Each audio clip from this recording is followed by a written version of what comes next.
On today's edition of the Thrive Time Show, we interview Hillsong's teaching pastor, Pastor Robert Fergusson, on how to overcome the fear of public speaking and how to share stories that connect, inspire, and move people to take action with passion and the importance of hope in business and in life. All this and more on today's edition of the Thrive Time Show with our interview with Hillsong's teaching pastor, Pastor Robert Fergusson. Get ready to enter the Thrive Time Show. We started from the bottom, now we here. We started from the bottom and we'll show you how to get here. Started from the bottom, now we here. We started from the bottom, now we here. We started from the bottom, now we're on the top, teaching you the systems to get what we got. Colton Dixon's on the hooks, I break down the books. Z's bringing some wisdom and the good looks. As the father of five, that's why I'm alive. So if you see my wife and kids, please tell them hi. It's the C&Z up on your radio, and now 3, 2, 1, here we go. We started from the bottom, now we here. We started from the bottom. Yes, yes, yes, and yes. Thrive Nation, I have some good news. Andrew, you know, I feel like with all the COVID-19 2020 chaos, people need to be infused with some good news that they can use. Would you agree? 100% agree. It's a great time for it. So here's what we did.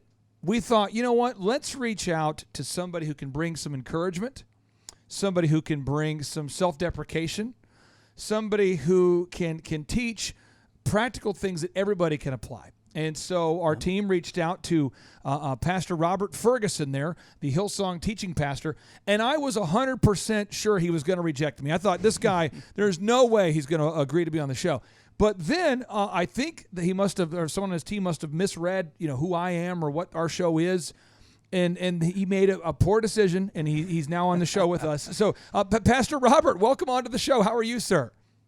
Hey, it's great to be on your show. Thank you very much for inviting me. It's not a poor decision talking to you. Well, I tell you what, with a voice like that, you sound like you're from Oklahoma. Where are you from, sir? Originally from England, Okay. as you can tell from my accent, but for the last 30 years in Australia. So I am English by birth, Australian by choice. Well, let's talk about Hillsong for a second, the history, and your history with Hillsong. I mean, you've been there 30 plus years. Where was the genesis of that relationship?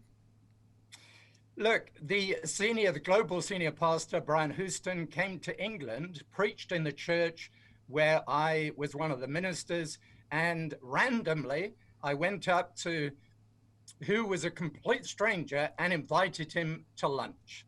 And a long story short, I was invited to Australia a couple of years later. So one decision to invite someone to lunch, an act of hospitality, can change your destiny. And now you stepped out on faith to do that, or maybe it was just boldness, maybe it was a calling, but you did it. When did you first figure out that, hey, this is what I want to do with my career? I mean, because staying with an organization for 5 years is somewhat unheard of. 10 years, very rare, but 30 plus years. When did you decide that, hey, Hillsong is going to be my life's work? Well, to be honest, I had no idea. I came over here on a 2-year contract. It's always a risk when you make massive decisions like that. I was 35.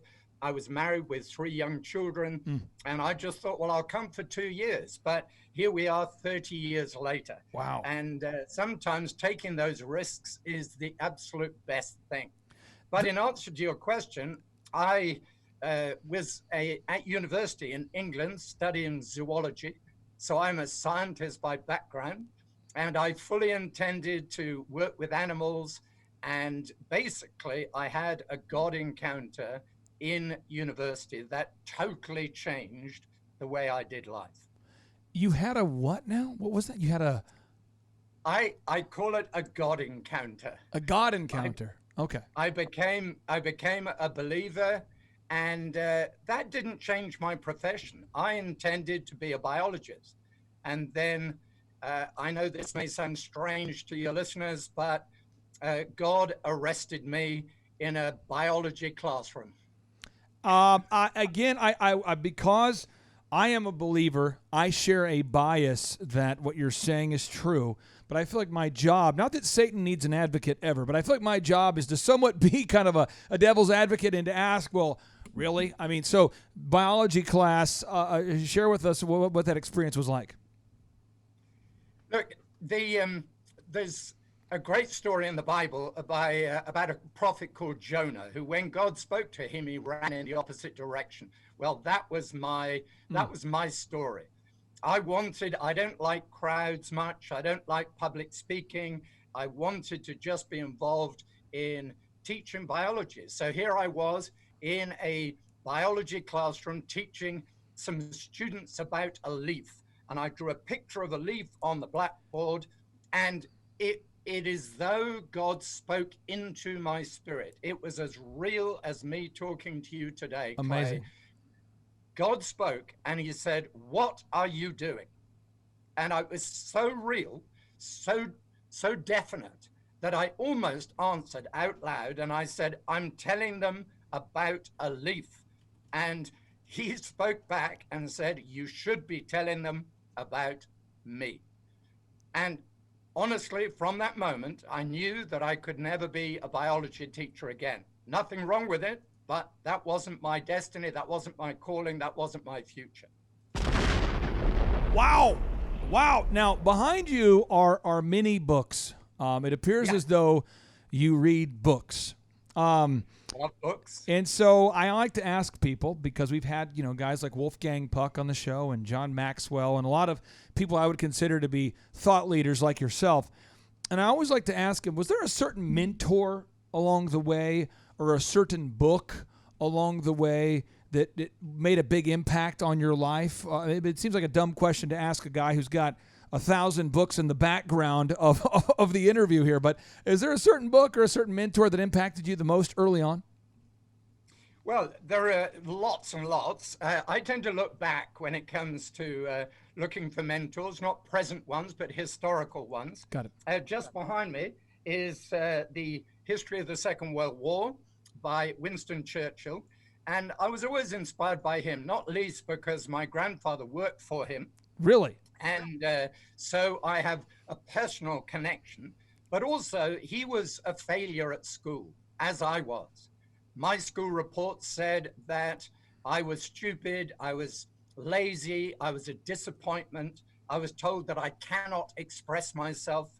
And so he had a similar story, and yet he went on to become a writer. He went on to become a phenomenal orator.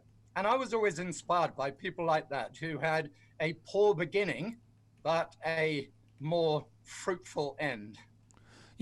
Winston Churchill, for people out there who are not familiar with Winston Churchill, there's a lot of parallels that I believe connect. I'm not saying you believe this, but I see a lot of parallels between the personality of Winston Churchill, that which I've read about him, and that of President Donald J. Trump. Winston Churchill, if you watch him in the movie The Darkest Hour, the movie about the Dunkirk situation, I mean, this is I think one of the last people in all of Europe to stand up against Adolf Hitler. I mean, he could have tried to negotiate with Hitler, but he was bombastic. He was fantastic. He was bold, but he also was a little bit rowdy. How would you describe the character of Winston Churchill? Because you've studied him, obviously. I'm just curious to get your take on that. Well, I think like many leaders, he was flawed. And I like looking into flawed leaders because there were many insecurities in his life, many challenges in his life. Yeah. And despite those flaws, he was able to be the kind of leader at the right time, in the right place, for the right situation. And many years of preparation. He came into his own in his 70s in the Second World War. So I like the fact that he spent a lifetime making mistakes, preparing for the moment when he would make the greatest difference. I also love the fact that as a speaker, he teaches me huge amounts about public speaking. Winston Churchill, I don't want this to become the entire Winston Churchill show, but I want to make sure people get this. The soldiers, the British soldiers were backed against the ocean. They had nowhere to go, and the Nazis were just bombing these guys, and they had nowhere to go. And Winston Churchill, British's prime minister, he says, what we're going to do is we need to take all of the boats, any boat that we have, any sea going vessel, something that won't sink, and we're going to go over there in and pick up our guys and save them. Am I missing something there? Because that seemed like a crazy idea, and I don't think any leader would have done that kind of thing. Could you maybe share a little bit about what you know about Dunkirk? Because that's boldness.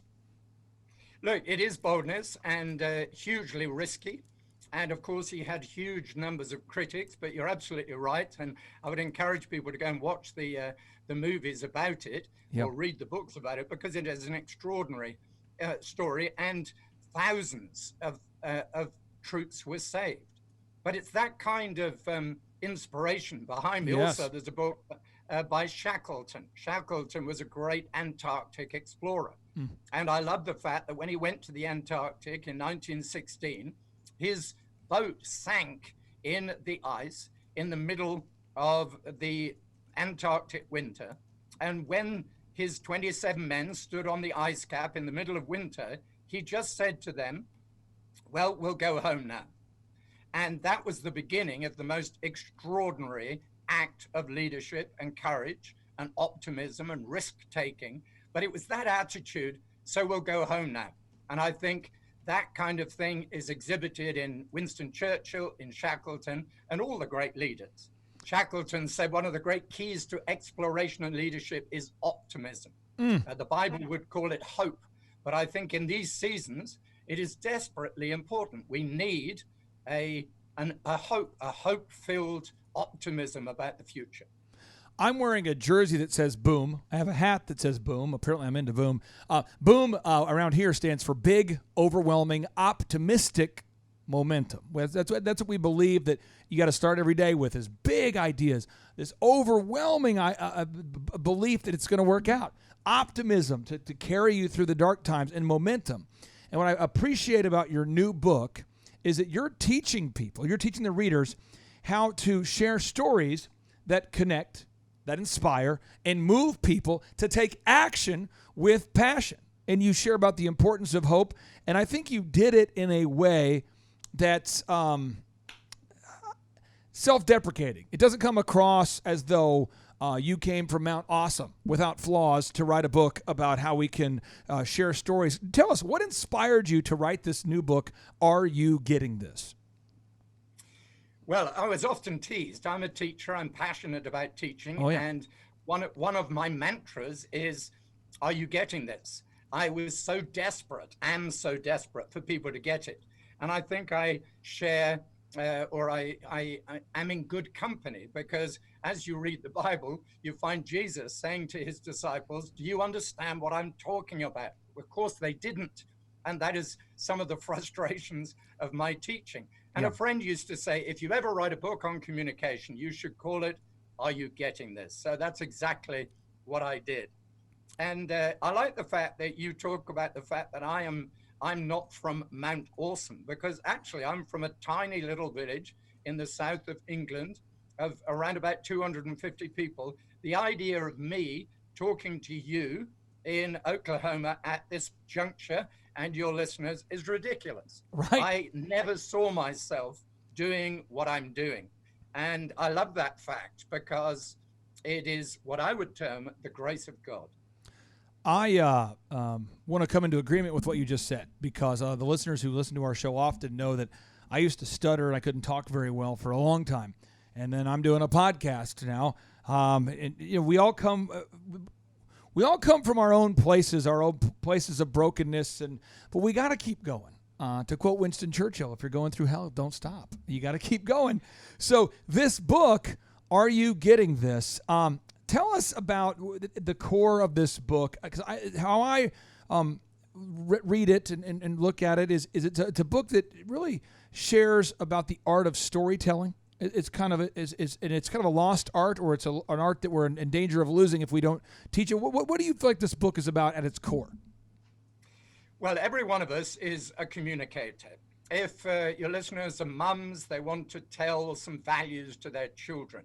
If they're business people, they want to communicate a vision or a big idea. We're all teachers in some way.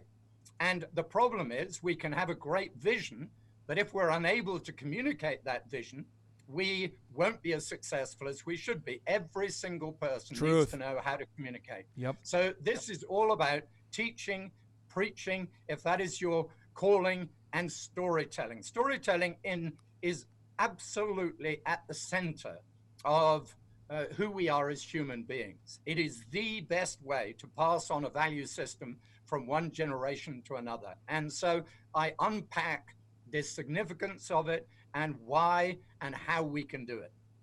I feel as though somebody is going to look for a few nuggets that they can immediately apply while listening to today's show before deciding if they're going to pick up a copy of your book. And I know the reason why you wrote the book is to impact people. You didn't write a book just to sell books, but at the end of the day, you have to sell books to reach people. So what are a few of the nuggets you can find in the book, or maybe a nugget that everybody could immediately begin to apply today that they could use for the business leaders? Most of our listeners own a business or want to. They manage a staff. What's maybe a principle or a concept in your book that we could apply today? Okay, there's a chapter called Fire Overcomes Fear. And I talk about the fact that every one of us has fears in our lives. And if we have a fire in our hearts that is greater than the fear in our lives, we can overcome that fear. So I give the illustration of a mum who loves her child, but there is a snake in between her and her child. She's terrified of snakes, but the fire of her love for her child overcomes the fear of snakes. So what I do when I'm teaching people on public speaking is I look for the fire. What is the passion? What is the fire? What is that thing inside of you, your passion that is so great, so desperate for you to share that you will overcome all your fears and insecurities of public speaking? That's powerful. You know, a lot of people say, you know, Clay, I would love to be a speaker. I'd love to do it. I'd rather die. You know, I'd love to be a speaker, but I just would rather die. And since I don't want to die, I'm just not going to, speak. Do you believe, have you seen it firsthand that you've helped? I know that I've seen it, but have you helped people overcome the fear of speaking? Yeah, so one example, in my class, I've taught public speaking for the last 30 years, and I give them tests. And one particular class that I'm just reminded of, a lady, I asked her to speak to 10 people about a subject, just 10 people. And she was so distraught that she ran out of the auditorium and refused to come back in. So I called her back in at the end of the class and I said, "What makes you angry?" And she didn't know what I meant. So we went through various things until she finally was almost shouting at me, saying, "I'll tell you what makes me angry." And I said, "Well, I want you to speak on that." And then I gave her a few other tips. Well, the next week, she was speaking to 500 people with a total freedom and passion. That simple idea of what makes you angry, whether it's injustice or division in the community or whatever it is, that is where you should start speaking. Now, I have seen this, and you and I have certainly not rehearsed this. I don't make a commission to say this, but I've seen people like the great Steve Jobs get up there and convince everybody that they wanted an iPad. We all had computers at this point. We all had smartphones at this point. Why would we want something in the middle? We don't know, but people went out and bought it because he sold you on the idea. He was so good at selling, you didn't feel like he was selling. I've seen Oprah motivate people and change the way people think about things. I've seen Joel Osteen get up there and take people who are feeling negative and turn it into a positive. I see George Foreman convincing everybody that we all want grills.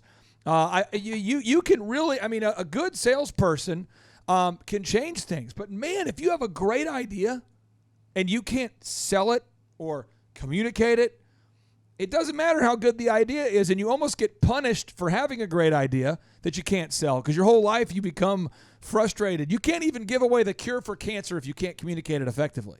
So I want to get your take on this on the scales on a scale of 1 to 10. 10 being the most important skill that everybody should have is speaking, communication. One being not important at all. How important is the skill of speaking and communicating? Well, it's right up there. Two of the most important or critical attributes of a leader is vision and communication. Yep. Many people have vision but no communication. Others are genius orators, but they have no vision to communicate. If we can marry the two, we have a capacity to change people's lives. So I often, and as I know, not everyone will share my view, but if you think about, if we believe that the Lord Jesus Christ came to earth, God incarnate, you would expect him to use the most powerful form of communication. That's what you would expect. And he told stories. He used storytelling as his means of communicating who he was and how we should live. So if you want me to tell you how important communication is, I would suggest it's right up there. Now, what I want to do is I want to go into the rapid fire zone here. Now, if you get these answers correct, you win a mega point. If you don't get the answers right, you don't get a mega point. Now, mega points, we have no, Andrew, you know this, we have no theological basis to believe that they have any redeemable value in the afterlife. That's true, yep. But we choose to blindly believe that somehow when you get to heaven, you can bring your mega points with you. But they're not tangible on earth, so it's a big thing. The co-founder of Netflix wanted a mega point. I believe he won 2 mega points. Yep. He unfortunately did not get 3. I think this guy might get 3. Maybe. We'll see. Okay. So you're a successful man. You have a lot going on. There's thousands of members. How many people go to Hillsong, by the way? How many people are going to Hillsong Church? To be honest, I no idea of the full number. More online now during COVID than perhaps ever before. So that's encouraging. Okay. So just say thousands of people. A lot of people are dependent upon you. What time do you wake up, and how do you organize the first 4 hours of every day, sir? Well, to be honest, I'm not really a morning person, but I try and get up between 6 and 7. My wife and I've been married for 44 years. We have a very strict routine. We don't talk to each other much in the morning. I have breakfast and I do my devotions. I'm very strict about my journaling. I journal every morning. I read my Bible every morning. I write a sermon outline every morning. I write 2 things for which I'm thankful every morning. And I write a proverb every morning. Every morning. 7 days a week. 7 days a week. I was brought up on a farm. One of the things you learn on a farm is that it doesn't matter whether it's winter or summer, you milk the cows. You know, it's interesting. I was talking to my kids about this last night, and how, the the initial pilgrims, how if they had COVID going on during the time of the pilgrims, they would say, hey, you know what? I realize that some of you guys want to mitigate and socially distance and lock down, but we're all going to be dead if you don't plant the corn, so we're going to have to plant the corn, so go for it. But now, I mean, with technology and the mass production and the industrial complex of food, it gives people the luxury to have that option. Do you want to stay home or not? But I love that agrarian cultural background or being raised on a farm. That's powerful. And because of that, I give you a mega point. Big deal. Now, how many hours a day does your morning routine consist of? Is it an hour or 2? Because you have a lot of stuff going on there for a chance to win one more mega point. No, to be honest, I don't think it's about the quantity of time. It's about the quality of time. So on Saturday mornings, I tend to take longer, but I don't see it as a time issue. It's a question of making a connection, fulfilling my commitment, but also setting me up for the day. And so some days it's going to take longer than others. Hours? I lay a platform. Is it hours usually, Robert? Pastor Robert, is it hours or no? Just like an hour? Usually? No, it's almost certainly less than an hour. Okay. And so here's the deal. Now, these mega points are tough to come by here. Idiosyncrasies. A lot of people. Can I just ask, if I'd said I spent 4 hours, would you have given me a mega point? We only give that out for 17 hours, and we've never given out a mega point for that yet. I'm just messing with you. No, I just the mega points, Andrew. I don't even know who's going to get them. No, I don't think anybody knows. They tell knows. us who gets them. Somebody does. We're controlled. We are. The media controls us. Okay. Okay. All right. So now the next question is idiosyncrasies. people look at you and they say, man, this guy's successful. But we all do weird stuff, you know. Like I'm afraid of water. I'm afraid of air. Like I'm afraid of being in the sky. I'm afraid of airplanes really moving fast. Driving a car terrifies me. The whole thing. But I do these things, but there's some kind of, and I don't do cabinets. You know this, Andrew. I just do shelves. No I can't do doors. cabinets. Do you have any idiosyncrasies that turn out to be like a superpower that God gave you? I've got loads of fears, just like you. And I've also got lots of idiosyncrasies. One of them is being really pedantic. I probably am slightly OCD, to be honest. Pedantic. I like things to be done right, but that has been incredibly helpful when it comes to teaching. Pedantic. Because I like details. Pedantic. Real quick, I feel like Andrew, I've just been taken to school. Let me just real quick. How are you spelling this, sir? How are you spelling pedantic? Pedantic. P-E-D-A-N-T-I-C. We've never had anybody ever on the Thrive Time show say pedantic. And it just coming from a guy with the English background, it makes me feel really dumb. Like you wouldn't see two guys in Oklahoma going, well, I'll tell you what, that's pretty pedantic. We wouldn't know what that word means. Could you break that down? I mean, this is a new word. I'm going to use this word. What does this word mean, sir? Slightly obsessed is perhaps how you would put it. I love it. This is a great word. Andrew. You're pedantic about the word pedantic. I am. Yes. I actually, one of my things is that I love words. So there you go. I'm just passionate about words. Here's a strange thing that's helped me. I actually read dictionaries for fun. Pedantic. Wow. This is the pedantic. I'm going to put this pedantic Pastor Robert Fergusson. That's who you are. The pedantic Pastor Robert Fergusson. That's a mega point. Whew! 2 mega points. This is unbelievable. Okay. Final. This is a chance to win a big mega point. I have friends. You know Andy, Andrew. You know Andy, who used to work in our office. Andy Matherin. Yeah. He's from Essex, England. Mm-hmm. He's very physically fit. He's a fit guy. He's his parents. One of his parents was white. One was black. He's got the beautiful dark skin. He does. Former Division I basketball star. The whole thing. He bothers us. He's good looking. He's a smart guy. Whatever. Mm-hmm. But then he has the British accent. Oh. And it makes it not fair because Andy could come into a room and he could say, "So, do you guys want to get some pizza?" And we're like, "Oh yeah, we do want pizza, yeah." And then, but we would say, "Well, you want some pizza?" And no, I don't. It just sounds smarter. So I want to see. I'm going to try to imitate you, and I want to see if you can imitate a stereotypical American. And then this is the final chance to win a mega point. So, all right. On today's edition of the Thrive Time Show, we're interviewing the pedantic Pastor Robert Fergusson. There we go. That's my best. But what do you got? Can you imitate? I'm not going to go there. You're not going to go there? You can take away a mega point if you want, but my idea of accents is terrible. I'm stuck with mine. It shows some serious judgment there and wisdom to know what you're good at, what you're not good at. So I'm going to give you a mega point and a holy cow. Holy cow! That's what I'm going to give. But I appreciate you so much, and I want to give you the mic to say whatever you want with the Thrive Nation before we wrap up this special occasion. What's something you want to share with the 500,000 some odd listeners all around the world right now, sir? Well, a lot of people. I've been speaking for 46 years. I've been married for 44 years. I've been at Hillsong Church for 30 years. Probably one of the most asked questions of me is, how do you have a long-term relationship or long-term success or fruitfulness? And I would say, keep doing the right things. Amen. With the emphasis on discovering what the right things are and then keep doing them. I'm a great believer in consistency. Yep. I'm telling you, I knew it would be good. I knew if we had you on the show, I would learn something. Andrew, I learned a new word. Pedantic.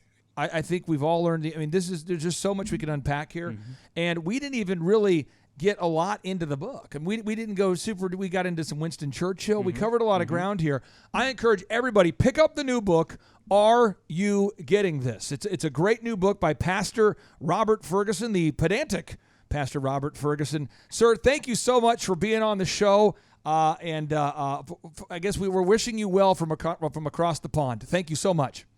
Well, thanks very much, Clay. Thank you, Andrew, for helping us. And look, it's been a real honor and a privilege to speak to you. And I expect, should I listen to your podcast again, that you will keep dropping that word pedantic. You know it. You take care, my friend. Thank you.